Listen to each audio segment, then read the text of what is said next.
everyone, this is Kelly, one of the analysts here at Main Street ROI. We love helping small businesses with their digital marketing, and today's Main Street marketing tip has to do with what you stand to lose by ignoring GA4.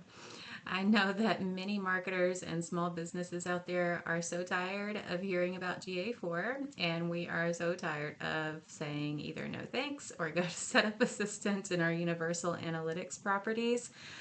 Today is May 31st as I'm recording this video, and as you can see, we have 30 days to migrate over to GA4.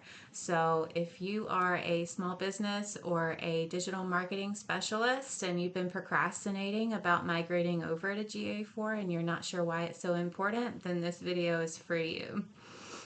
Now, the first big thing here is that Google is going to stop collecting data on your Universal Analytics property on July 1st. If you have not migrated over to GA4 by this time, then Google will automatically migrate over to GA4 for you. Now, one of the important things to note here is that when this automatic migration happens, not everything is going to be automatically imported into your GA4 property. So you can see one of our clients here, we still have some configuration to do in the GA4 property. When you click on the Setup Assistant, it will create the GA4 property for you and send you right into the new GA4 dashboard. And so it has 7 steps here that you'll need to complete in order to get everything migrated over. So it does have a basic guide on what what the steps are. Now, the other important thing here is that the historical data in Universal Analytics is not going to be accessible after 6 months once this migration is official. So I believe we have 6 months after July 1st. Now, that was the latest article that I had read.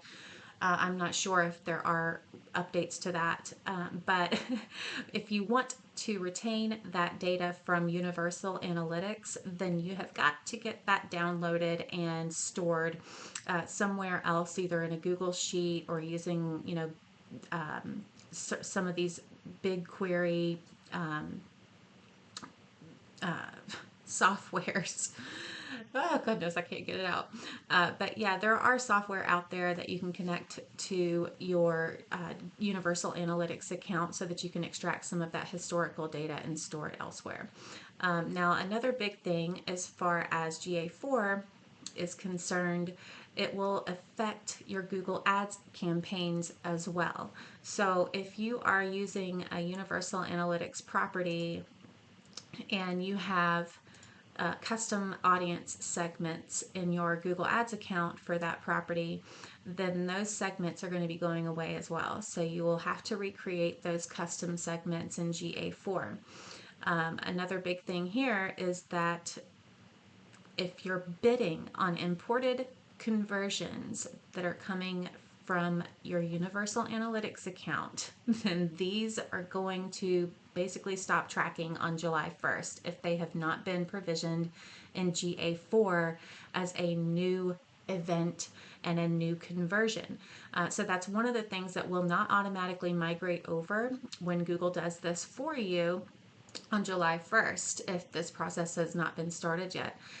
So the goals are not going to automatically transfer over, and the reason for that is that it's just not going to be considered a goal anymore. So goals have transitioned over into GA4 as events, and then we have to set these events as conversions. So it's a slightly different setup than what you're used to in Universal Analytics.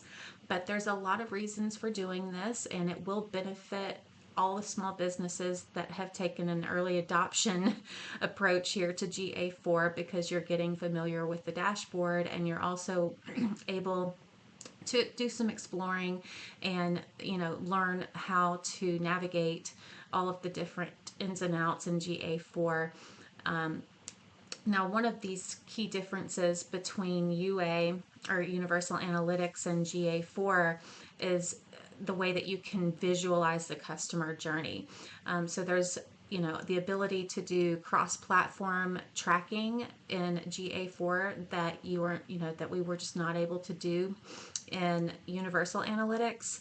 Now, Universal Analytics based everything off of like sessions, and you had to separate everything into different reports, and it was hard to get all of that data under one umbrella so that you could get a really good idea of what your customers are doing on your properties, whether it's an app or whether it's a website. So with GA4, there's just a lot more intuitive data that we will have access to in GA4, and it has enhanced e-commerce tracking as well. So one of the benefits there is that you will be able to see how those customers are interacting with the different product pages on your website, how they respond, right when they're getting ready to check out. There's just a lot of benefits to getting familiar with GA4 and becoming confident with your GA4 property and how to manage it. So the real big thing here is that we don't want our clients, of course, but we also don't want other small businesses out there to basically suffer from having no audiences set up in their Google Ads account, scrambling trying to get their imported conversion goals set up again in Google Ads, because if you're bidding on these conversions, it's going to have a detrimental impact to your Google Ads campaigns if we have not, if you have not adjusted the settings and created new conversions that it would import from GA4.